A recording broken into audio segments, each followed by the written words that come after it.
Hey everyone, here with Cyndi Dale today, internationally renowned energy healer. We're talking all about chakra healing and the 4 pathways to energetic healing.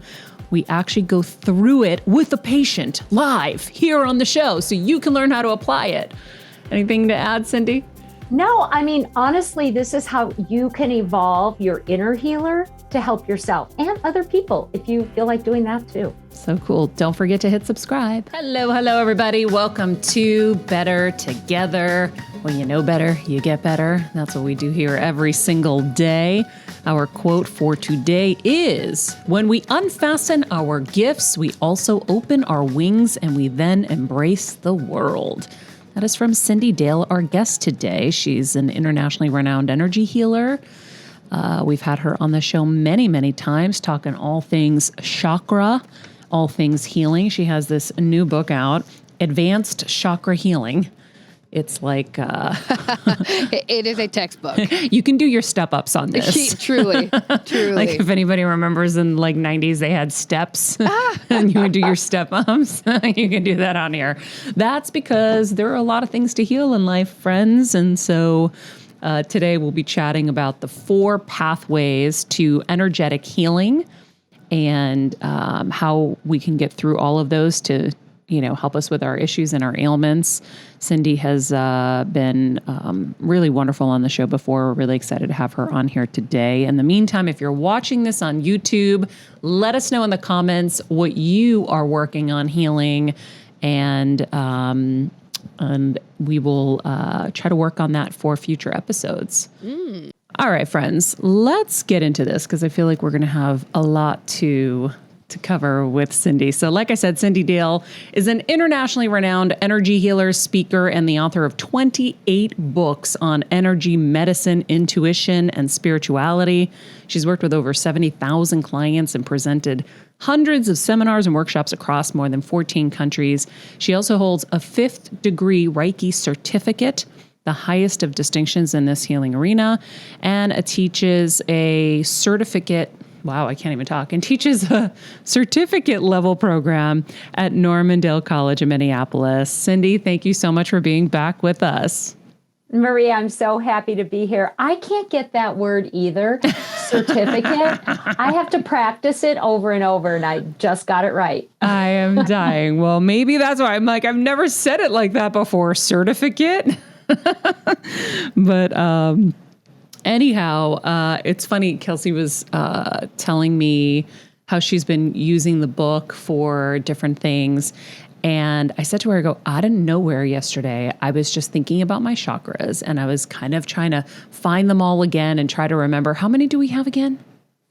Well, I work with 12. So working my system greatly taxes the brain. Yeah. There's 5 on top of the 7 that most of us work with in yoga. Got it. So I think I got like 6. I was trying to remember them all yesterday. and it was kind of funny that you were here today and I didn't know that because I never do that. And so I must have, energetically felt that you were coming. So this is a massive guide book, encyclopedia of sorts. How long did this take you to write? Oh, my stars. Let me tell you the secret of that book, Advanced Chakra Healing. It first came out 18 years ago. I actually wrote it 18 years ago. And then it came out 2 years after that. So I was actually writing the sequel to my very first book, which has the word chakra in it. Most of my books have the word chakra in it, so whatever. And I was nearly done with that second manuscript. And this voice talked to me at night and said, no. Just erase that book. I'm like, I'm not erasing this book I'm almost done with. It's like, no, you need to write a different book, which is that book that you're looking at. And it took me 2 years. It was then bought out by Random House, which killed it. But it's still sold. It's sold like on the black market. If there's a chakra black market, $150, $200 for the copies of it. And then I resurrected the book again, added 300 more pages. That's why it's so big. Whoa. And it just came out a few months ago. And I think like we've all experienced in life, there's like a timing to everything. Mm-hmm. all of a sudden it's like, wow, this is a really cool book. This has tons of stuff in it. And probably 15, 14, 13 years ago, it would have been looked at a little more oddly. But it's the perfect book for people who really want to work with their chakras. Yeah, you're ahead of your time. I understand that because I see Kevin being so ahead of his time. And, it takes people a while to catch up to you guys. So this is the right moment for it because people are so open to this. Or it takes a while for us to catch up to ourselves. In my case, I would say also. Yeah, I think sometimes, the past 15 years have been great for me to just kind of saturate in the information and use it in my personal life, which adds so much credibility when you're helping to walk other people through. Wow, these chakras are such amazing steering wheels. How can you heal with them, manifest with them, be the spirit who you are? So that's the higher kind of hope for what's in the book. I love it. So what exactly, I think we should probably, for the sake of anybody who hasn't heard our episodes before about chakras, give us the quick kind of definition and what they do and why they're important. Absolutely. And the word is in now, but very seldom do we kind of sit back and go, so what are they? So what's really in right now is the understanding that everything is energy. Einstein blew us all to that kind of juncture. Decades ago, he said, everything's made out of energy. And there's what now they call subtle energy. When I was being trained, it was called psychic energy. And there's physical energy, which is what we grow up really being able to recognize. But 99.999% of an object or a person is this subtle stuff. Chakras manage the subtle stuff. That's what they are. They're the subtle brains in the body. I also perceive them around the body.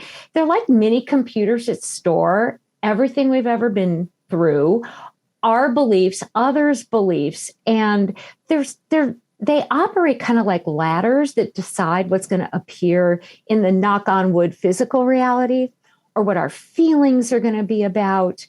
And so I think they're really the brains of who we are. So if they're storing all of these memories, is balancing the chakras about kind of cleaning that out?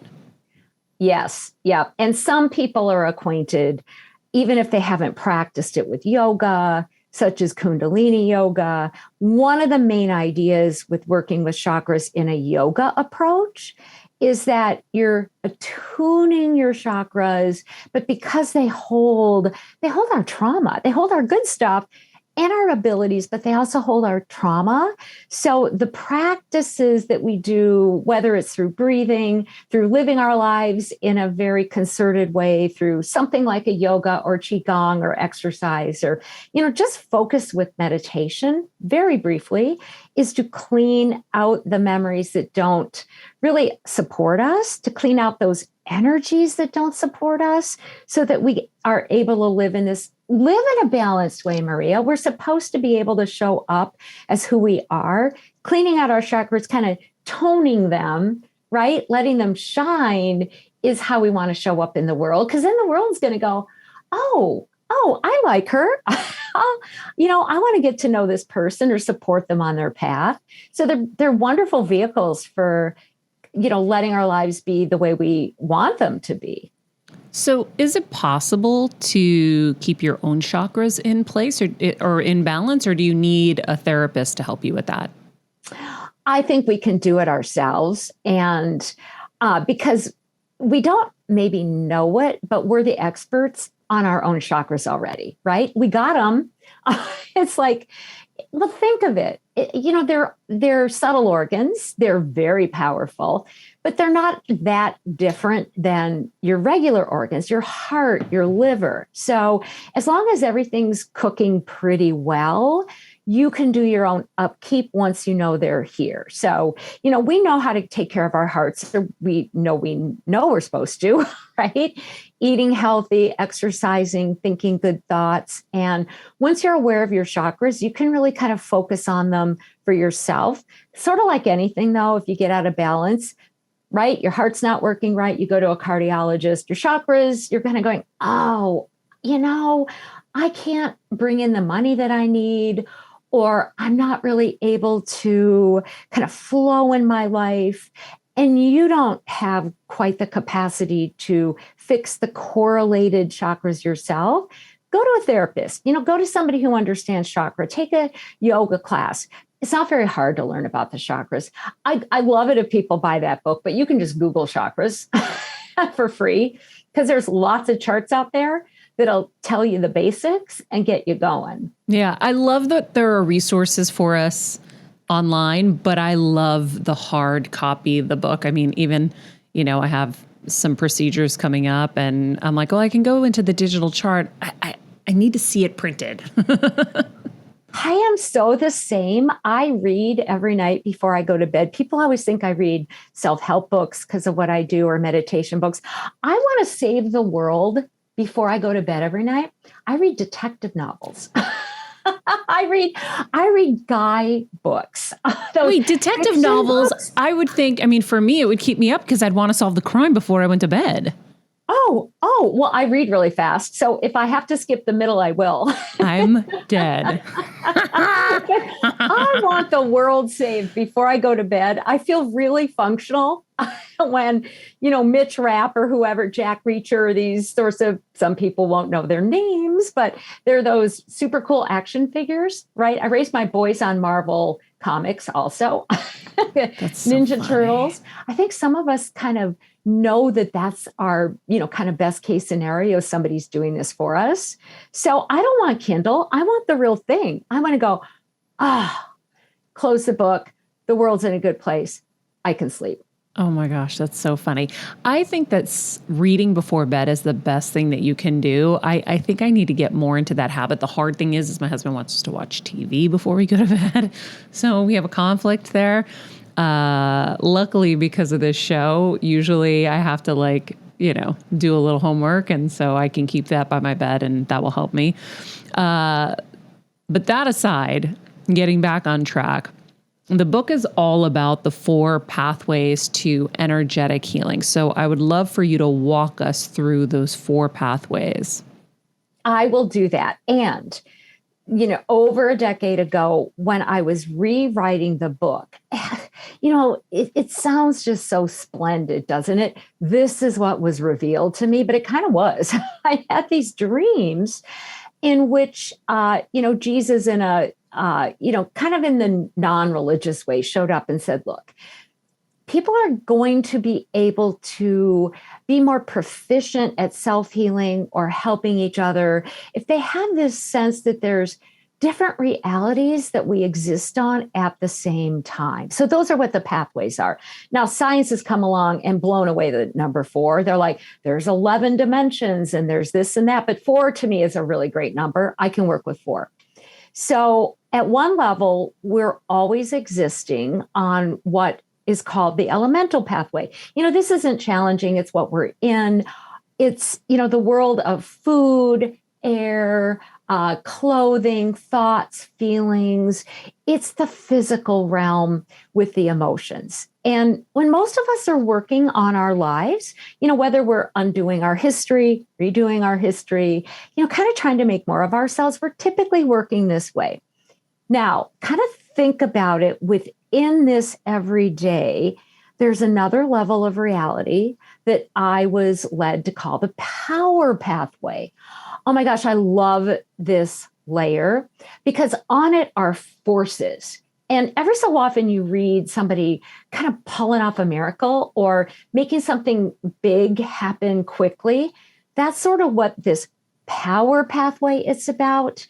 On it are different forces that lock the physical into place. So there's generative forces that destroy, there's generative that build up. So something's not working right. It's like you can't budget in your everyday. You're probably going to want to jump here and do some big moving. It's sort of like leveling your house and building a new one when the one you got ain't working. But like in what realm? Well, you connect all these kind of when you're in kind of a meditative state. And it coexists here. So I'll give you an example. I was working with somebody recently who had long COVID, and a lot of people have long COVID. All right. It's just not budging. It's not moving. Things are getting worse. And, they did what there is to do, which isn't really that much in the medical system. And so when I worked with them, what they were able to feel, and I could more intuitively perceive, is that those viruses that are part of, the coronavirus had what would be called generative forces on it. So just think of that. Somehow the body's growing the viruses. That's not what you want. Their immune system had degenerative forces on them. So it's really simple once you get a picture in your head, like degenerative forces. So the poor immune system was just like sagging and tired. And so we're empowered inside to make changes for ourselves. I believe there's something bigger, whatever you want to call that, higher power, spirit. And so you connect in and you can say, can we just switch these? Let's get a degenerative energy on the virus. Let's get a generative energy on the immune system. When I helped the client do that, they started getting better. Now, there's no, kind of, hey, for sure this is going to work. But more often than not, I'm able to, kind of watch, and my clients are able to perceive changes when they're able to just, I'm going to be this powerful being who understands that I have help moving things around. And so we can grow what we want to grow and decrease what we want to decrease. So that's the power pathway. Hold on, Cyndi, because I can't move on from it because I still don't understand it yet. Do you guys understand it? I'm getting there. But I agree. I want you to because keep if going. I don't get it and maybe you don't get it, then someone else isn't getting it. So I want to ask the questions for everyone's sake. So I get the elemental world, right? Because we're living in it. We can understand it. We can feel and touch it. It's all here.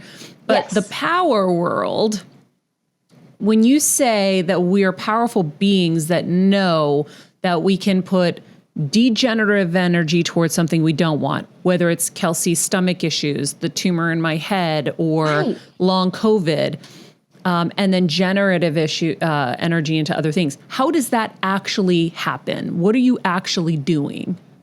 You're literally declaring inside of yourself that you want the forces that are in this plane on this earth to be in a place that is going to give you healing and transformation. Part of why it doesn't make sense is that we typically read about these kind of events, especially in spiritual tracts or religions from thousands of years ago, right? We go, Jesus raised the dead. Well, I don't know how to raise the dead. So let's just be clear about that. All right. But honestly, when you read about these events that used to happen where healers, shamans, gurus would just say, let the tumor disappear. But that stuff still appears in our world. It's just a lot of times people don't really have, kind of a picture or a description of what's happening with that. And I know I've studied in really unusual places on this planet, jungles and savannas and the desert, and with different kind of healers and shamans. And I've watched them go, wow, they just healed that person. Or they just helped this person understand something. I, for instance, was talking about this when I was teaching a class at a college, which is not usually where you talk about these things. And I was talking about how if you keep it simple, there's forces that are always available. We see them in nature, right? Tree falls in the forest. Aren't there degenerative forces decaying it? A seed is planted in the soil. There's generative forces helping to grow it. We just typically describe those forces as microbes or sunlight or water. But what if there were really big forces that were helping nature to do these things? So a woman came up on break one day, a lunch break, and she had this growth on her wrist. It wasn't cancerous. It was a growth, but you could see it. It was sort of like a half of a golf ball or whatever, right? And she goes, well, it's a fatty tissue tumor. How does this work? And I honestly wasn't really trying to do something major. I just said, well, now from the power perspective, think of it as nature. You're just a little screwed up here. You've got a big energy. I see them like tubes of energy in my head, a big tube of energy growing that. And your immune system doesn't, it's sort of like ignoring it. So it's sort of that tumor, that cyst is hidden. And I said, what if you just think, hey, my higher self, God, whatever word you want to use, let's just flip those around. Honest to gosh, Maria, that cyst disappeared. In front of you? In front of me. I was probably as shocked because I wasn't really trying to do that. I was trying to say, this is how it works. And it just went down, just disappeared. And again, try this at home, but I can't guarantee results. Wow. But see, even just that explanation makes this so much clearer to me, because also when you think about the tubes, so this large tube is feeding that fatty tissue. It's almost like the block, and that's why the immune system can't get to it. So if you say shift that out and bring in the resources and the rest of my body into this, that makes a lot of sense. And also I've been doing a lot of Joe Dispenza's meditations. Great stuff. And great stuff. I wonder if the same thing is applicable, and it sounds like it does, because you're saying declare, and what I'm learning is our thoughts become things, and the mind and the body has no idea between perception and reality. So whatever you tell it to think, I am healed, and you match it with the emotion of it already happening, that's when things happen. So is it because you're thinking differently and that creates a different chemistry that provides the healing? Yes, it literally creates a different chemistry. So look at those studies of, a person with multiple personality disorder, which is the old term for it. There are studies that show when, like if Cyndi were being Ava right now, okay, maybe I need glasses. When I'm being Cyndi, I don't need glasses. Now, that is such a huge set of scientific realizations that the same physical body, when it's kind of in a different framework, right? We're holding it in a different mindset, will operate differently. That's what we're talking about. There was it just 2 years ago or so? It wasn't very long ago. It was certainly during all the lockdown. There was a police officer who lifted, the old story of the mother who lifts the car off her child, and she can't even lift a, 2-pound dumbbell otherwise. That's me, right? That's kind of what we're talking about. There was an officer who lifted a car and rescued somebody trapped underneath it. Just got the chills. Think of the powers in our body. So instead of focusing only on, here's my little cells, right? Or here's just this singular organ, we're talking about getting our whole mindset. And you said the key, Maria, you got to have your feelings in it too, right? That intention in it. More than intention. I don't think it's just intention. You want to have a decision made for yourself. I'm going to have this happen. Everything comes together and the body goes, okay, sure, that's what we're going to do. Yeah. And sometimes it's somebody outside of us, that can actually maybe do that with us or for us. Sometimes those of us who believe in, God or higher power, we're giving our power there, which is coming through us to do it. I don't care how you get there. I think it's really exciting to have the concept of this. So much science says that what you believe is what becomes, which is what you just said. And Joe Dispenza really gets it. Studies on the placebo effect. I mean, that believing something is going to happen between, I think it's 35% to 87% greater chance of it happening. Like this pill is going to work. The nocebo effect, we don't like to talk about that very often. I don't know how many of us have heard the word. Never. It's the opposite Oh my God, this is such fascinating. So placebo is you believe it, big chance it's going to happen. That's your mindset. That's your soul, I would say. Nocebo effect is the opposite. And it says, if you think something bad's going to happen, guess what? It probably is. You think this pill is going to make you sick, guess what? It probably will. Same percentage they can give people sugar pills and say, you're going to get ill from this. And they get ill. It's sugar pills. I like sugar. Doesn't make me sick. The first time I heard about the nocebo effect was decades ago. There was a stadium in, I think it was San Diego, but this was decades ago. And the announcers, kind of 4 people checked themselves into an infirmary, said, we got the flu or we're sick. And the officials decided that there was toxic microbes in the soda pop dispensers in the stadium. I know you can see where this is going, can't you? Mm-hmm. So they announced this over the loudspeakers. Oh my gosh, the place cleared out. The local hospitals, ERs, emergency rooms were flooded. Later, they discovered there was nothing wrong with the soda pop dispensers. There was nothing in them. People hearing you could get sick from this got sicker. They got sick. Yeah. It's really interesting how little credit we give to our mind and bodies. And I think that the exploration of just how powerful we really are and what we're really capable of is so exciting. It's, I know, arduous and it's work for people. And that's where, we kind of meet that fork in the road. So there's those of us who are just going to go the traditional route because it's easier. Give me the pill. Let me just go this way. But I think you can also simultaneously hold space to be going this way and learning and exploring and trying. And I think it's just so cool because it really is what you believe will be. When I was having surgery, just before I had surgery, Tony Robbins said, what you believe will be, honey. And I was like, okay, I believe that. We had Sage and Serena Dyer on the show, Wayne Dyer's daughters. They wrote a book recently.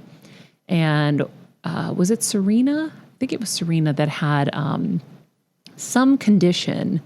Oh, what the was bumps. It? The bumps. Yeah. It was Serena. She grew up, it was like a rash. Yeah, she had these bumps. Yeah. She called them her bumps. And, it was, a whole thing. And one night she told them something like, bumps, it's time for you to go. Mm-hmm. And they did. I mean, it's wild, but ever since she said that, and that's why I love talking about this stuff, because you kind of see what's possible when you see people do the impossible. And so ever since she said that, I have my practices where I talk to my things and I'm like, yeah, go away. Thanks for what you did. Appreciate you. You were great. Taught me a lot of lessons. Time to go. And a beautiful attitude that is like, thank you, gratitude, not shame. Oh my gosh, how come I let myself stay with this so long? And I believe too, we want to supplement with a lot of these ideas. I'm reminded of a wild teaching I went through. It's a little odd, but it's real. I love the precursor. It's a little odd. Here we go. A little odd, but there I am. So I used to go study shamanism down in Peru, out of Iquitos, on the Amazon, in the jungle. And I led a group down there one time, several years ago. And I consulted with a shaman and said, will you teach the people I brought, some of your medicines? He goes, sure. So he looked at us one day and he goes, I'm going to take your group to meet my teacher. So I'm like, okay, didn't know much more than that. We had a group get on a boat, go down the Amazon a couple hours, get landed in the middle of, nowhere in the jungle. A couple guys with machete, kind of open up this path that was overgrown. And we walked back to this beautiful tree, huge old tree. And he said, that's my teacher. And I'm like, well, that's wonderful. That's beautiful. And there was a woman in the group who was challenging. Let's just put it that way. Very challenging person. And that's my issue, that I find her challenging. Own it. There it is. And suddenly I can hear the tree in my head. And it goes, watch this. And you know you're in trouble, first of all, when you hear a tree. And second, when the tree opens up and this swarm of bugs went at that person, the person who I found challenging, bitter all over the place. Oh, yeah. The shaman's worthless at this point. He's just watching this. I'm like, hello. And I'm in charge of the group. I have my little backpack with like water in it, hardly anything.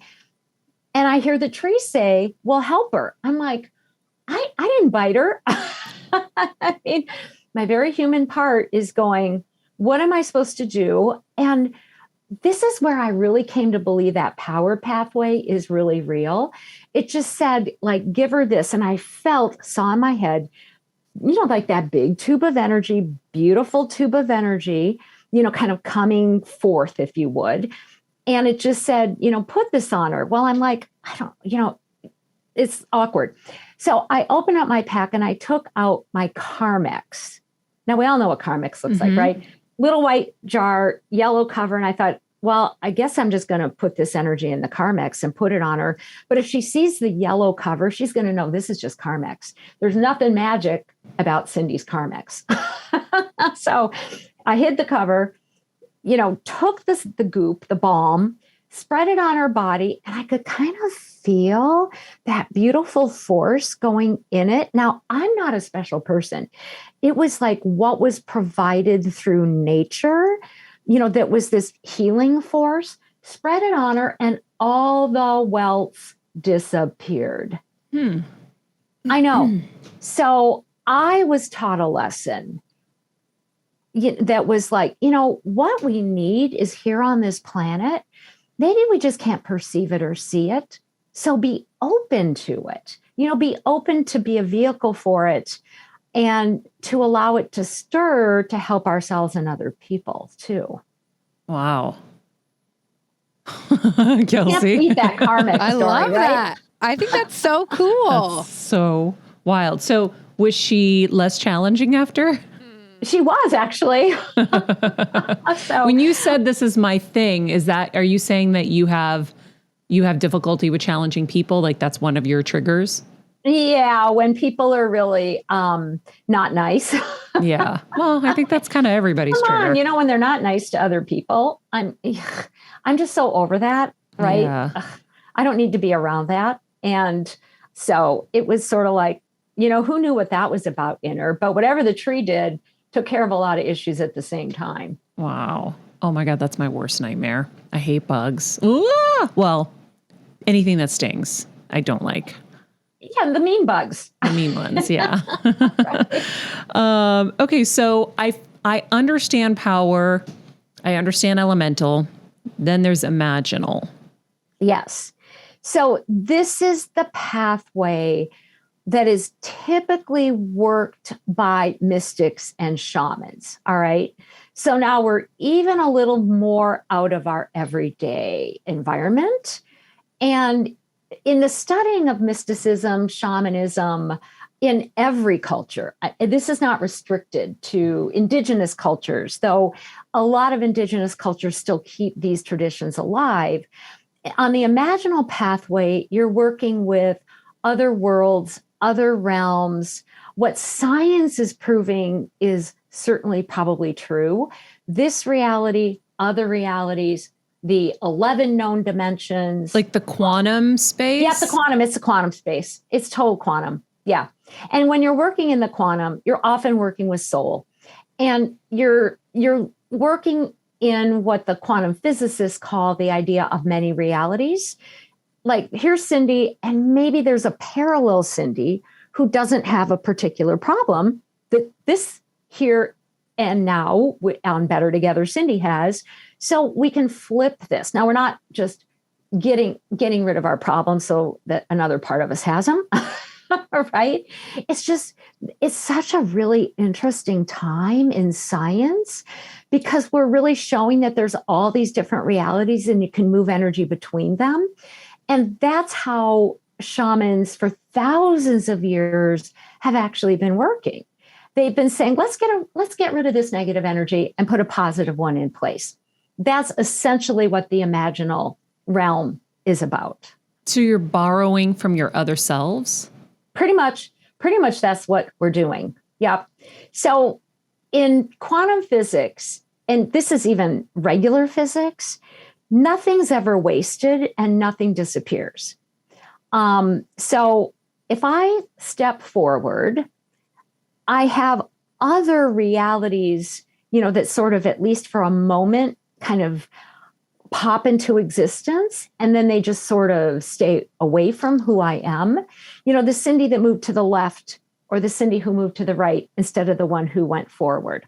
So if you think about the problems we have right now, that's one of many branches. Maybe we wouldn't have this problem if this had gone different or this had gone different, or if our ancestors made different choices. So what you're doing is saying, I want to bring the best of all possible worlds or choices into this one. And then that can kind of work through our chemistry to help our body create it. So that's really what we're doing. That seems super complicated still to me. Kelsey? I think sometimes it is. Okay. Yeah. But it's, when we're working with this, everybody is often when we're dreaming. Have you ever had those dreams where you go, something just changed? Or I had a different way to look at the situation. Or I went somewhere and conquered a fear. We all operate on this pathway. It's just usually we're doing it when we're kind of tuned out or tuned in or in our dream life. And the mystics across time have always known that that's real. That stuff's really real. We just don't identify with it. The dreams. When we're in the dream world, in our everyday reality, we don't want to, I don't think we always want to think that's true because we're so over-identified with being normal. We forget we're not just normal. Yeah. So do the dreams we have anything to do with chakra imbalances, I wonder? A lot of times I do believe they do. I think they reveal them. It kind of makes sense to me. Yeah. I think we've all had those really imbalanced dreams, I'm sure. I mean, I waitressed my way through high school and college, and I still get waitress dreams. They're horrifying. And what does that mean, you think? Well, you can't get to you can't get to the people. You're not wearing your uniform. You're trying to make a salad and it keeps overflowing. I mean, I think that's our psyche or soul's way of pointing out where there's an imbalance. For that one, in my brain, I'd say that might be what we call a third chakra imbalance. You're overwhelmed. You can't get to everything. You're disorganized. So, I mean, it's lovely to connect that to chakras too, or get a sense of that, because then you can kind of work with that chakra and give yourself some help too. Speaking of dreams, I've been having, this is my second dream I had in 1 week of my baby. Oh, wow. I only see one. We're going to implant two. And that first dream I had, I saw the second baby, but my friend had swaddled her with a boy. And I'm like, the boy's going to crush her. And she was, I think it was a she was all swaddled in this little thing next to him, but you couldn't see her face or her body. Wow. And I was peeling the layers, Cyndi, and I was so scared to see what was under. I never saw it. And then my second dream just the other night, I saw him again and I was just so happy and I kept kissing him and loving him. It makes me so excited to actually have a baby for the first time in my life, really excited. And I'm like, oh, this is so exciting. It's so wild, but I know that it's real and it's happening for a reason. This is imaginal. It's real. It's real. And you might want to do a little more work with both of those dreams. I mean, the baby boy is solid, right? Yeah. Couldn't you feel that? There is. Oh, I saw full form. He was smiling at me and I was like, oh my God, it was like my dog's on crack. It was the most unbelievable feeling in the world. But I've never had that. I've never thought about it that intensely. It's so wild. That's imaginal. I mean, it's like you're in that sort of imagination space right?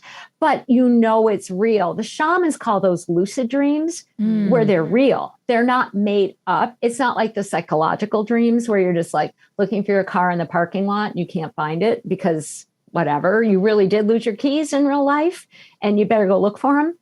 It's like it's real. And that first dream's really intriguing too, Maria, right? I know. I'm scared of it. Well, see, I think why some people, like many of us, we don't really necessarily like to go into the mystical or the imaginal or the imaginative, because we're like, well, what if I make something come true that feels bad or scary? So that's where we can, kind of like center and just go, if something needs to be corrected, let's let it be corrected. If there's healing to bring to a situation, let's let that happen. Or whatever's the best for all concerned, let's open that up. So it's not just on us to decipher everything or fix everything. We can just ask for it to be shifted too. Okay. When I was pregnant with my youngest son, who's now 23, I took a pregnancy. I knew I was pregnant. I took a pregnancy test and it was negative. Then I took another pregnancy test and it was negative. And I thought, well, I don't care what they say. I'm pregnant. And every book I picked up, I was going on vacation. I went on vacation. Every trashy novel, detective novel, you name it, I picked up. There was a pregnant person in it. And the stories in the books about that being, right, the baby that got born and this and that, all ended up describing my child perfectly. And then when I was about 5 months along, his soul, this is imaginal pathway, his soul actually came to me in a dream state. And he was just like an angel. If you met this kid, he's really one of the kindest people on this planet. Aww. I mean, he just teaches me all the time. When I'm not being nice, he goes, Mom, he used to go, you need a timeout. No, he would. I got timeout. So he appeared in my dream and he showed me 3 visions. And 2 of them were about jewelry sales his father was going to make within a month to the penny. He gave me the numbers to the penny. I didn't tell his dad this stuff. They happened. Those sales. I mean, whatever. He also showed me this event that it was rainy, and he goes, my father could be killed in this storm. And I knew it was after my son, when he finally came out, would be born when he was about 1.5 years. Whatever, just went on with my life. Nice day. We've been having storms. Gabe's about 1.5 years old. And I have this weird feeling, very nice day though. His dad's picking him up from daycare. And I get this feeling like, I gotta slow him down. He can't drive. I don't want him driving fast. I called his father, Gabe's in a chair in the back and his dad's driving. And I said, will you slow down? Well, the miracle is he did. He listened. Yay. He stopped going. He wasn't even speeding, but he really slowed down right after that call. I am so not thinking I'm doing anything important. Huge tree that had been gouged in one of our previous lightning storms fell right in front of them. Wow. We are these people. We are interconnected. Mm-hmm. We just have to kind of pay attention. And I believe, there's something better that is helping us with what's happening. So maybe we just don't swaddle her too tight. Ask for a healing. Just ask for a healing. Ask for a shift. That's what I would do. Just ask for a shift. Yeah, I like that. The last pathway, the 4 pathways to energetic healing is what we're talking about. We went over elemental, power, imaginal. And I think I'm getting imaginal better now, even just understanding the dream and how that is connected to us. But I do wonder, how do you work with it? Is it what you're saying, the shifting, asking for shifts? The best verb is shift. Like when you're working power, you're kind of like assuming. kind of, hey, I can make some decisions here. Yeah, being assertive. Yes, you be assertive. You command. The imaginal, you're shifting. And it is a little more magical. And sometimes you want to be able to be in a meditative state, or people always talk about dawn and twilight as these times when we're a little bit more expanded or connected in, or just dream it. You don't have to be asleep to dream. Daydream. Just daydream. Draw a picture. Kind of work with that imagination at a really deep level. That's how I would work with the imaginal. Okay. Queenie, did you have a question on that earlier? No, you literally that's exactly what I was going to ask. Okay, good. And I'm so glad you did. Okay. Thank you. And you're welcome. The last pathway to energetic healing is divine. Well, don't we just love the feeling of this, just bringing it up? And it's a pathway we're always on that really is the one that more typically is considered to afford the miraculous. But miracles, I love C.S. Lewis, the theologian. He wrote Chronicles of Narnia and a whole bunch of really cool stuff. And they're kids' books. I love kids' books because they make more sense, I think, a lot of times than adult books, than some of my books. And, he said a miracle is the appearance of what's supposed to be here. Ooh. I know. Pregnant pause, right? Pregnant pause. The appearance of what's supposed to be here. Well, who says? Who says it's supposed to be here, technically? Our own spirit. And I mean, I think all of us, especially when we were young, had this sense of being bigger than our everyday selves. I mean, I did. I would sometimes look at those adults and go, oh, my stars, they're running the world, right? So that innate wisdom that's in us, that we are, that innocent self, our conscious self. We've got all these words these days that are wonderful, but they don't describe the feeling of being the divine self we are, right? And it's not about being better than other people, having to do anything perfectly.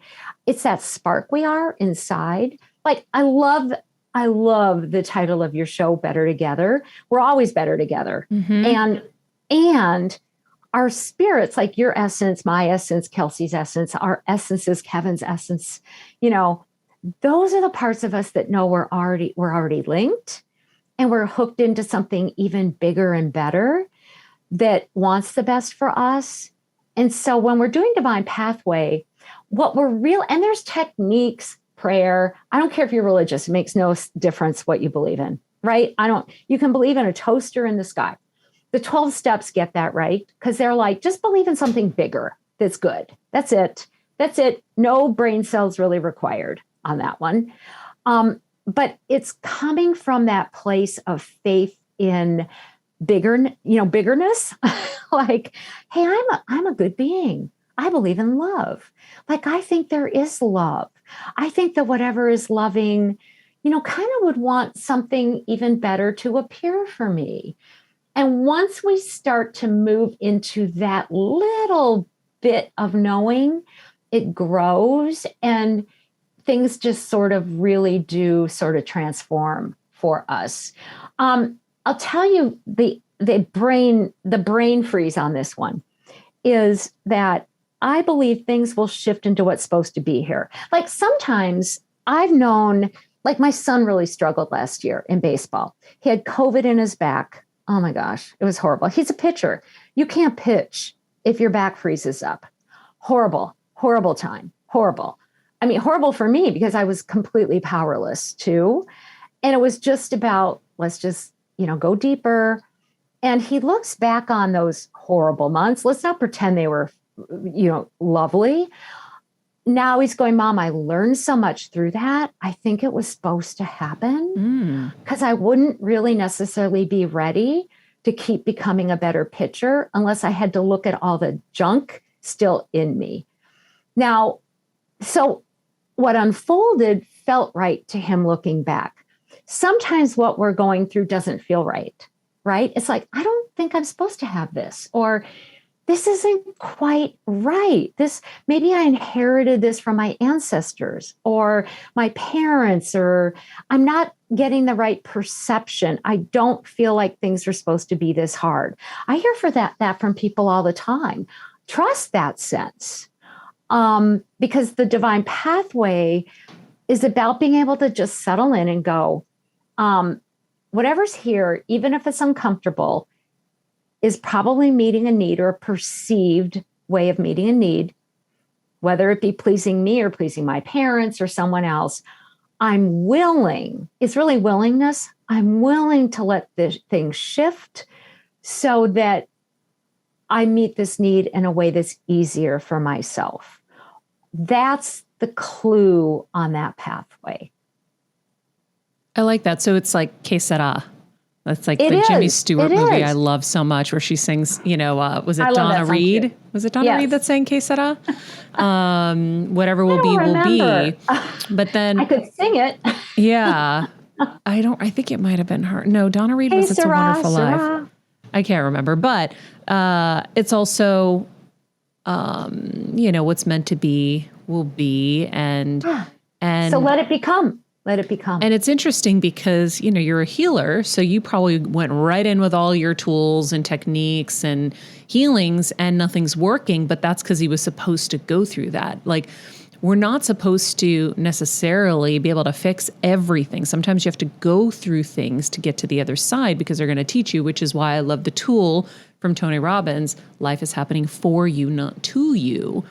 So I guess when you're in those moments, and you've tried, you think everything, it's surrendering maybe to it and knowing that there's a greater reason for it. It's always about surrendering, and when and how it's possible. I did not feel a lot of gratitude last year when he would, be going through all that. And I was that mother who kept going on sitting at the bleachers. Like, you do not abandon somebody in their worst times. You don't. Even if it's miserable for them and miserable for you watching, right? In fact, there was a lockdown going. So half the time I wasn't even supposed to be going to the games. I would cheat. I would go 2 hours before the games, sit near the dugout. So they thought I was a coach's wife, so I could sit there. I wasn't the coach's wife. So sometimes you do just have to get through something because it's important. You can have all your feelings about it, powerlessness, sadness, anger. And yet, if we can summon a little bit of gratitude right along the way, like there's something, in this, there's a rebirth for me. There's some awarenesses. I'm open for those. I believe that's the key to when we're going through something. But it is really important to say, because, I'm a healer. We all have our experiences as healers or with healing. There is this sort of idea that a miracle is like what we think it's going to be. Or what we want it to be. What we really, what we're voting for, which isn't, that's sometimes it's going to become what we're voting it to be. But sometimes when we're healing, say, a tumor or, a really challenging situation, it's the chemotherapy that's going to work, or the therapy, or the quitting the alcohol, right? Going sober that's going to work. It's interesting because this isn't a question that's necessarily applicable to everybody, but it can be, because if you're a nurse or you're a doctor or whatever, when you are the one that's supposed to be able to fix something and you can't, how do you handle that? How did you feel? Because I feel like there would be feelings of like, whatever. I'm not even going to assume. Tell me how you felt and then how you managed those feelings. Right. Well, I felt miserable. It's the same thing when, no matter what position we're in, when we're trained or equipped and told, hey, you can fix it, can-do attitude, right? And I went through so many different feelings. I had shame inside of myself. I felt sad. I took on a fair amount of my son's feelings to carry them with him. I don't think that's all bad, honestly. I think empathy is often, very little prized. And I think it's sometimes okay to walk through something with somebody and not try to talk them out of their feelings, but to say, yeah, I can feel your pain with you. I feel how scared you are. I feel how lost you are. Powerless, helpless, despair, really horrible as a mother. Like I felt like a failed mother sometimes because I'd helped him with so many other of his issues and situations in baseball. I was like, well, how come none of that's working? Mm-hmm. So I was like, well, where's God? And you know what I would do that did help? It was hardest when my son would call me and go, Mom, what's going to fix this? And I got nothing. What did help is every so often I felt guided to just say, I have no answers. I'm not able to help. I will ask for a sign for you. That became my way through, because sometimes when we're with somebody who's so caught in pain, right, they're not able to necessarily get like a ray of sunshine for themselves. And I would just say, I'm willing to be that vessel to get a sign, a message, a dream, something for you. And I did get some. I got really strong ones. And, maybe through that 4 months, maybe I got 4 signs, right? Well, they were beautiful and they've become quite accurate and they were helpful. So in my, sense of failing the other person who my child, but it could be a parent, it could be a client, it could be a patient. I had to go through, I think it was divine pathway because nothing else was working, I'll tell you. And, just kind of say, give me what I need. Give me some hope. Help me provide a little bit of sunshine in here. And it came. I got, kind of what kind of kept him going. Do you think that you had to surrender it to God at some point? Totally. Yeah. I mean, I remember being in the room when my father was dying, a couple decades ago. And I had this great toolkit, right, of helping people see the light and all this stuff. There's my father, my sisters, my stepmother, and I'm trying to help him ease out of the body. And what felt like a being came in me and just said, this is my job. Let go. I don't know how many times I have to learn that lesson. Wow. But it's surrender. Yeah. Thanks for sharing that. Because I think there are a lot of people who feel helpless. I was helping a friend whose mom is in her kind of final stages of ALS. And she saw a post of mine where I recently talked about how I held 2 paths very strongly when my mom was in her last 5 or 6 months. And one was hoping and believing a miracle could come, but then also simultaneously saying, I'm okay if this is the end of her journey. I understand that could also be happening, right? That she's already been a miracle and, I don't know how the story is going to end until it ends.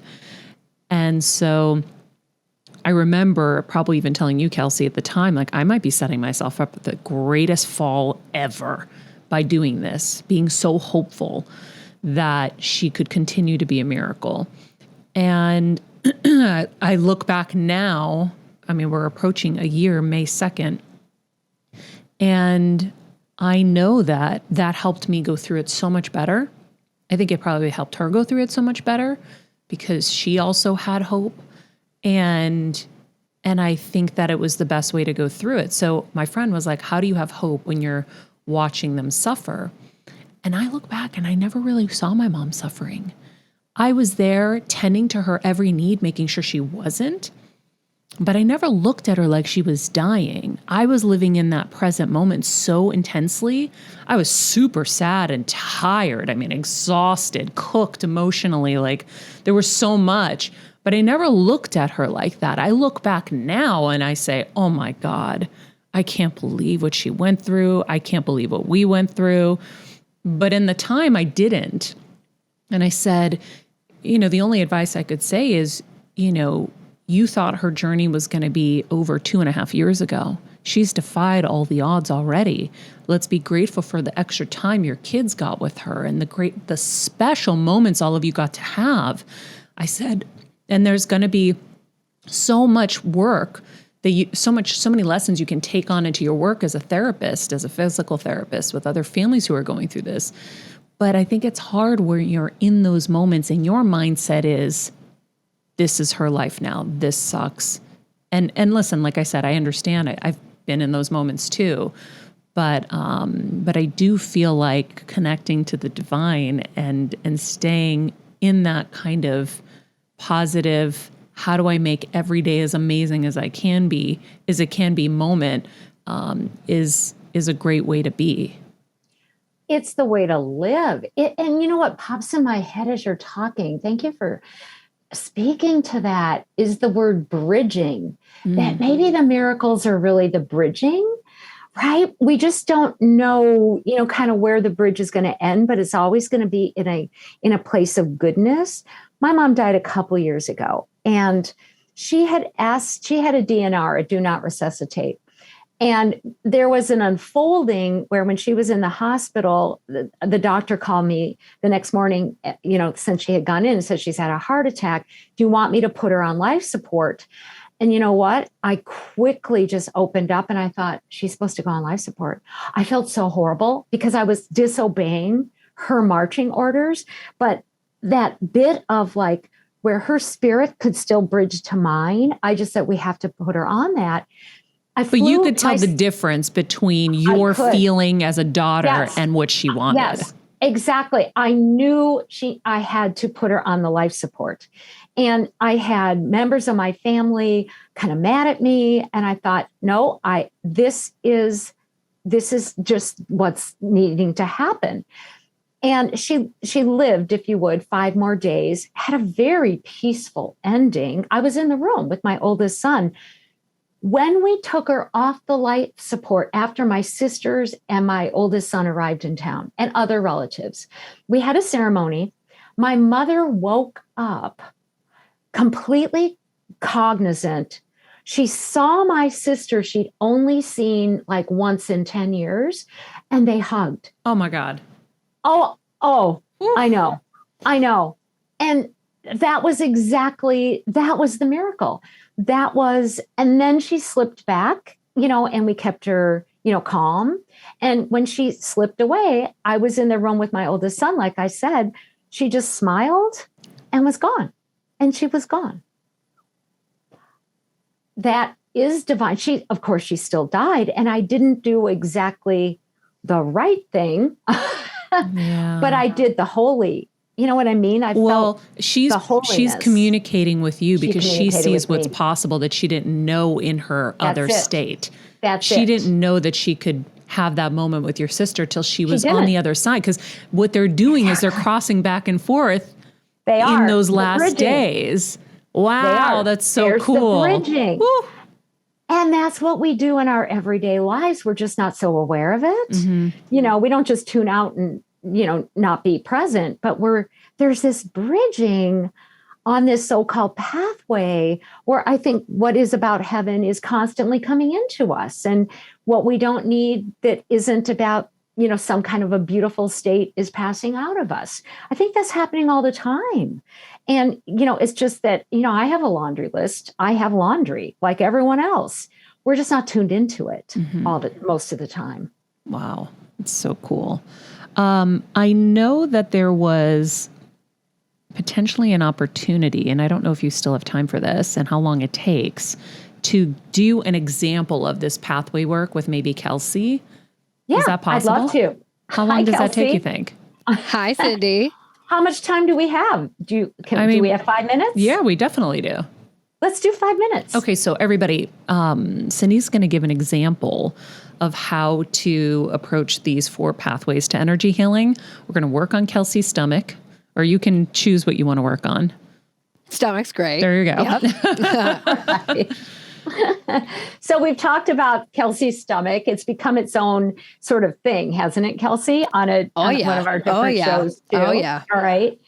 So without going into a lot of depth, I know you struggle with some stomach issues, microbiome issues. That's the new inward these days, and on the elemental level, we're talking about diet, microbes, supplements, flora, probiotics, etc. Right? Yep. Okay. So I'm going to stay on that pathway. I'm going to deliberately kind of connect with my spirit. So I'm coming from my best place, your spirit, Kelsey. So I typically go through this practice. We're bringing in and calling on helpers.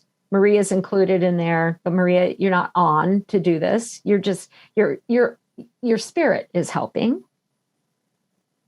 All right. And the way on the elemental, Kelsey, I'd approach this is I'm asking for your spirit or helping spirits to shift for you physiological aspects of your stomach.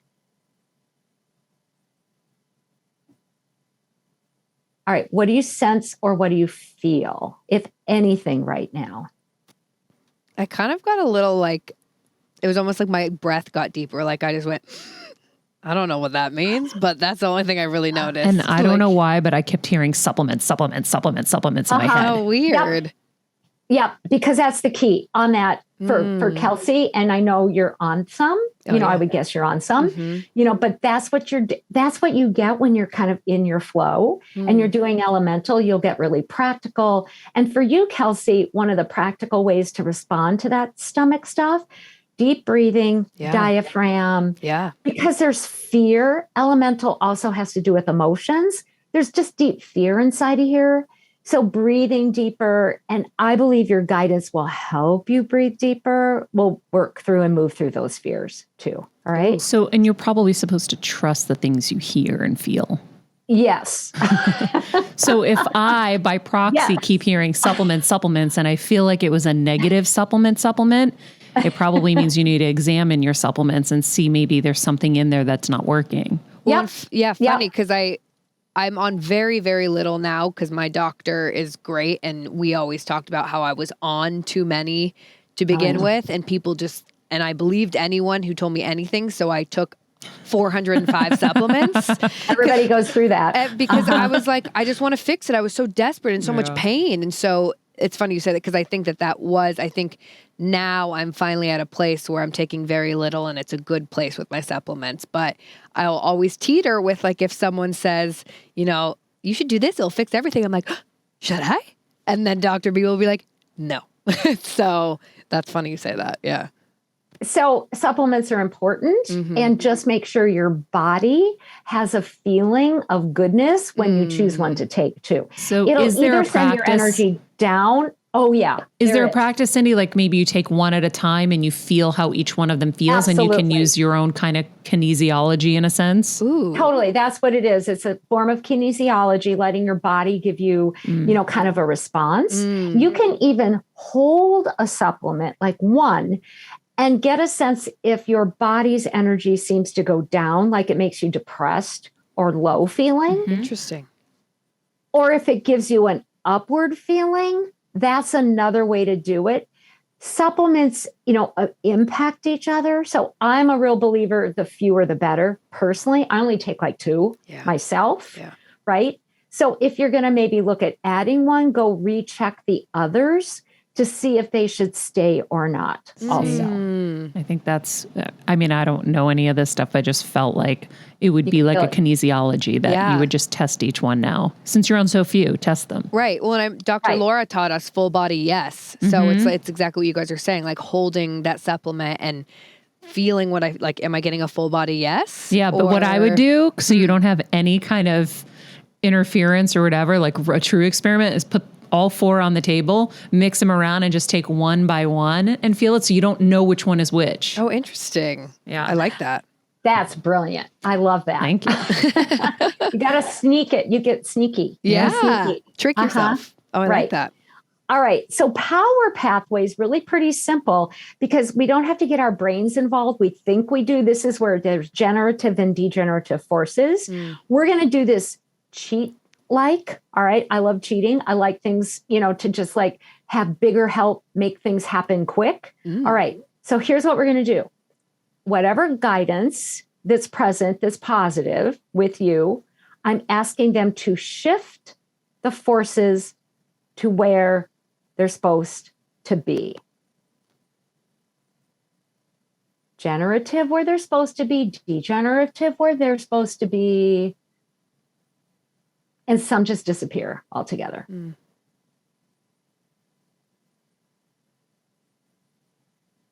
Okay, what do either of you sense or feel? Because we're literally in each other's field while this is happening. I feel like heavier, like almost in a good way, like a grounded, like I for the first time kind of like realized that my butt was on the chair. You know, sometimes it's like we just go through the motions, but that's, even my arms felt a little heavier. So when you say degenerative where it's supposed to, that feels like such a negative, because I don't want anything degenerated. I want everything generated. So I want you to explain that, and then I'll tell you what I was feeling. Okay. Degenerative. I believe that there's degenerative forces now acting better in Kelsey to take away emotions that are not her own. So they're reducing those and degenerating. Now I can't talk. The microbes that are not helpful. Okay, that distinguishment is so helpful. So degenerative can be to, the cancer cells, let's say, or to whatever is going on in somebody. Yep. Okay, so I saw big tubes in her like chest. You did? Her heart, just like... And to me, that's what's taking away from down here. And it makes sense because you were having such incredible healing, and then your focus went on to some stuff that's been going on where you've been stressed, and that's just where all your attention is. And I think that when you move, a lot of that's going to be released. Yeah, I agree. Exactly. Yep. And those generative forces, when you move, will go even lower into your body. The lower part of our body has to do with everyday reality, the denseness. The higher is the spiritual. The middle is the psychological. So the grounding's so important, what that feeling of being here, because ultimately your digestive system needs to have access to and turn on the right bacteria. Right? In order to digest your food the right way. Right. And the generative forces are helping with that too. So it's a big shift, and it just keeps happening. Also, this isn't like a one and done. I mean, it is a one and done, but the energies will keep working. They just keep working as long as they need to once you call them also. Wow. No, I really do feel heavier. And I feel like one of the things I've always struggled with is my lack of being grounded. Always, like forever. Any yogi, human, blah, but they're always like, you're not grounded. And I'm like, yeah, thank you. I'm well aware of that. So I really do feel, I'm like, I feel heavier. Good. Yeah. Good. Yeah. You're going to metabolize your food better, et cetera. When you're in the body works better. Yeah, I wonder also, it would make sense to me that if every time you're eating, you're thinking about the regenerative ability of your body to, like, I would envision the food going down the esophagus, into the stomach, all the green, I think of things in green check marks and red X's, all the little green check marks going into the stomach and fixing everything and then moving it through the colon and into my screening room toilet. Truly though. Degenerate the toxins, like goodbye toxins, right? Oh, I like that. Right? Wonderful. But also, I think that you should start really focusing on 2 minutes grounding exercise in the mornings. Oh, yeah. That's it. Like, it's so simple and fast. And how funny, because I had a therapy session this weekend and she gave me one because she said the same thing. She was like, before you leave every day, literally, she said a minute. She was like, and it gave me a little, and I did it this morning. So, there you go. Yeah. I agree. Queen, I'm on the same page. You I are. feel you are. That's how life is supposed to work. We get the same message, then we have to pay attention to it when it comes from multiple sources. Ooh, right? I like all that. Right. Wow. So Imaginal, here's like my sense of it. So Kelsey, just kind of be where you are. All right. And we're gonna work with this in kind of the way I feel guided. I want you to connect with your future self who has these issues cleared up. That's one way to work with Imaginal, is your future self. So do you want me, Cyndi, just to kind of like close my eyes and picture? Okay. Yep. Share what you get. Share what you're sensing. this is kind of funny, but the first immediate thing I saw when I closed my eyes and kind of saw my future self was like an active Kelsey, just like romping around in my little active gear, which is so funny because I'm not kidding you. I wrote this down when you guys were talking about dreams. I keep having a dream that I'm tumbling. Like I was a gymnast for 15 years. I keep having the same dream. And my last one I had, must have been the other day. I remember it though when you guys were talking about it, was that I couldn't tumble. I was like trying to, but like struggling.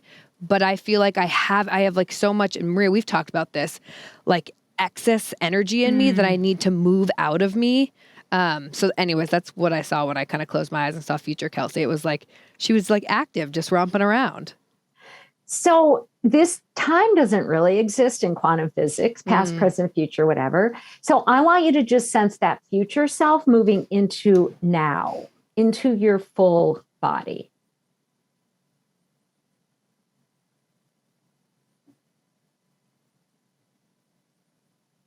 And what's that like for you, Kelsey? Ooh, I don't really know how. I mean, like I'm just picturing like the fusing of it, and I don't really. I guess I'm like trying to think how I feel. Like I feel good. That's all you need to do. Yeah. It's not like we over-engage the mind on the imaginal. It's like, oh, let's just flip this in. Yeah. That's it. That's what we're doing, flipping it in. Then that future takes root in the here and now and will kind of guide you intuitively, like, oh, don't eat this, or good day to walk or whatever, because you're literally birthing it inside of you. Ooh. I have another thought. Tell us. Yeah. What popped into my head is you're envisioning this athletic being, and I've never seen you wear athletic gear in the longest time. Yeah. I think it's because most of it's tight and I don't feel comfy in it. But maybe get some loose stuff. Yeah. But maybe I mean, honestly, get athletic gear that you are comfortable in so that you're already in the state, like you're ready to tumble. I like that. Right? You can wear your leggings with a longer shirt, but you're ready to go. Yeah. I don't know. That's just what popped into my head. Excellent. Because remember, we're also elemental. We're not just in one versus four places. Right. The elemental self. And I remember learning this from Wayne Dwyer's, one of his Swami who taught him how to manifest, like live it, wear what it is that presents who you want to be. So yeah, just make sure it's comfortable. There's a lot of really great yoga, outfits out there that are just like, well, come on, we're in this pandemic loose clothes thing. So it's out there right now. True. When I think it makes me, as I move, I'm going through each and every drawer, and I have not even touched my pile of leggings in a minute. So I'm like, go through them, get rid of them, get the right ones. Like, yeah. But I think that when it's like, an actor has to put on the wardrobe and the hair and makeup to feel the role, for you to actually feel that future self, you've got to start to dress that future self. I like that. It's true. Because you being uncomfortable wearing it means you're uncomfortable being it. Ooh. Right. You can't become it until you let yourself embody it. The Swami actually gave an example of a client he worked with who was a waitress, and she wanted to get married and be an entrepreneur. So he said, well, go to the bar when you're done working and wear the kind of clothing that will attract the man you want. And so she did. She met this businessman. They got married. They started a company. The two of them divorced, but she still had the company. Interesting. So a little bit of letting go too. That's so cool. But that's why you're like also maybe having the dreams that you can't do it, because you're thinking about how uncomfortable you feel and how you look. Yeah. Which is then dictating all of the other stuff. And it's history. You're stuck in history. Like what you used to be and what you used to be able to wear. History's behind us. The future's in front of us. So you're literally bringing yourself from the future in front of you into right now. That puts you on that path and helps you make those, correct, helpful decisions. This is so I like cool. that. This is really cool. It's fun. Cindy's cool. It's easy. It is. Yeah. Okay. So then divine. Okay. So divine, just think all of us, we're just going to kind of hum, if we want, quietly into our hearts, the middle of our heart space. And there's so many ways to work with the divine, to be honest.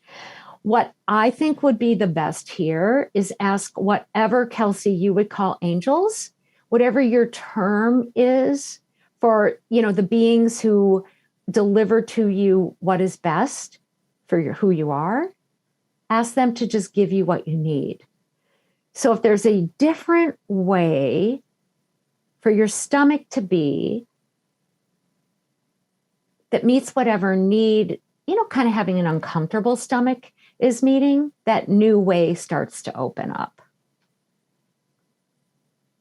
So am I asking, ask them just for like a message or anything? The energy. The energy you would need. So you're assuming your stomach having it is the way it is meeting a need, but you don't know what it is. So you're having the energy delivered that can help you understand what needs being met, but also if there's a different way to meet that need, that energy is delivered. And so you might get a sense of what the deeper need is that your stomach is playing out for you. Well, the one thing that just came to me was I feel like I pick up and hold on to other people's stuff. And it was just saying, hi, it's your time. Those are not your beliefs. Those are other people's. Those are not your feelings. Those are other people's, time to. That was kind of what I heard was others. And so that was meeting a need for you. Can you see how picking up people's energies and holding them, you can't process energy that's not yours. You can't digest it, literally. So, right, that was meeting a need that helped you in your family system. Yep. Now to be who you are, that can pass away. And it is kind of, I thank it for what it did and on to the next. It's a positive. You approach it positively. Look at what I've learned about myself. Now I'm going to learn about myself in a different way than absorbing others' energies. Interesting. Well, also think about the fact that you have learned to be your own guide and your own power, not listening to, by the way, taking on everyone else's energies was the same kind of energy of just listening to just anybody as well. Taking everyone's advice. And, when I met you, you were on all these things and it was just like anything with the wind that came. It was like, I'm going to do it, which I understand you're trying to fix something. But when you can stand in your own power and say, what really resonates with me? What makes sense to me? What is, there's someone else in my life that I watch who is, it's a different story, but with career is like, oh no, this person said I should do this. And then they start doing that. And then they go, no, this person said I should do this. And then they go this way. It's like, wait, no, you're not in your own body. You're just going every which way. But I think you would have never had that, which also created a leap forward for you that's, at least 10 years forward in wisdom that you wouldn't have. Now Kevin is going to the stomach doctor and he's asking Kelsey to go with him because she's now the expert. She knows the things to ask, right? Truly. I help people with brain tumors and stuff. I also asked this is just me being weirdo over here. I was sitting here. You're not weird. I love it. And I said, because I went into my heart center and I said, I asked your angels to tell me what you needed. And all of a sudden I kept hearing she needs yoga. And honestly, I do. And then I tied it back to the workout gear because in yoga, it's not about what you look like. Everyone's in there to feel better and to get better. And by the way, we've never lived in a more body positivity world. So it's I think that's going to help you abandon a little bit of that feeling, but because you're going to be so addicted to the amazing feeling in your body. Yeah. So that was what I heard. No, and look at the unification of these pathways. Elemental, choose the supplements, the foods that feel good in the body. Your body will tell you, kind of the forces are helping you get rid of energies that are not your own and be grounded. Your future self wanted yoga outfits. And your divine self is I'm going to be me. Yeah. I get to do me. Yep. My identity. Yep. There it is. It all lines up. That's so cool. It's really cool. Isn't that cool? I'm so grateful that you had the time to go through the 4 pathways so that so fun. Someone can watch this and apply it to their own thing. Right. Yes, Thank because you, it's Cyndi. not real until you observe it, right? You want to go, oh, this is how you do it. It's not that complicated. It's not 800 pages of complication. It's, oh, here's how I do this. I'm going to do this with myself. Yeah. And in terms of the book, before we wrap, I know that you've said it's more of like a reference guide. So if you are dealing with any type of illness, I mean, how many illnesses do you cover in here? A lot of illnesses. So it's really easy to use it like a reference guide, kind of look up the particular illness, or if you're really attracted to just Divine Pathway, just go into Divine Pathway. There's lots and lots of exercises in here. I have 2 classes coming up through the Shift Network. One will be really short. It's a 7-part Divine Pathway class, actually in April of this year, and then a 1-year study program through Shift on that book. It really is the kind of book, use it as a reference manual, like look up what you need or want, or join some group, kind of to learn how to work it with other people. Those are the 2 easiest ways, I think, to manage it. I love it. All right, friends. The book is called Advanced Chakra Healing, 4 Pathways to Energetic Wellness and Transformation. You got a taste of it here. I know that if they want to go deeper, you have your classes and workshops, Cyndi. That's all at cindydale.com.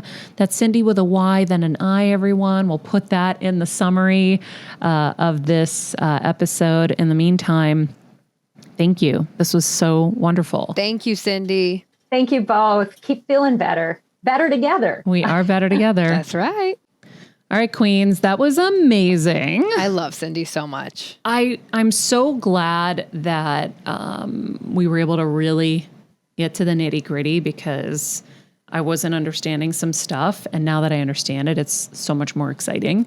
I feel the same way. And I love, you're so good at, you're like, are you understanding it? I'm like, no. So I love when you like keep prying her open, because some of these, like Cyndi vibrates so high. Yeah. It's like you have to like kind of bring it down, and then she explains it so well. And then you're like, oh my God, now I can implement it. I can use it. So yeah, that was really cool. And Okay, thank so you. what's your takeaway? What are you going to do? I want to give myself enough time to, if not go through all 4, kind of give myself time what I was going to say is give myself time in the morning to kind of go through the 4 pathways, at least check in with each 4. Cause like, I mean, she just did it with me in not that little of time. Right. So I think that like, okay, it's the grounding, it's the this. So that's kind of what I want to do. And I think it should help. I don't know. Very cool. I'm like, I don't know, but I think it would be cool. Well, I hope this was helpful to you all, and that the experience with Kelsey helps you understand how to apply it to yourselves. If you haven't checked out mariamenounos.com, the cliff notes to this episode and every episode will be there, along with some of my favorite things in the whole wide world. We have some really cool blogs. How many blogs a week are going up? Aside from the show, it's 5 of those. Is the lifestyle blogs mixed into the 5? Yeah. Got it. So I think there's 6 that go up a week. Okay. Pretty cool. Yeah, because they do one too. Shop page is being updated. If you haven't yet subscribed here on YouTube, please do. We know a lot of you pop in and pop out, but if you stay, we promise you'll get better with us. That's right. In the meantime, be nice people, make good choices, and be present.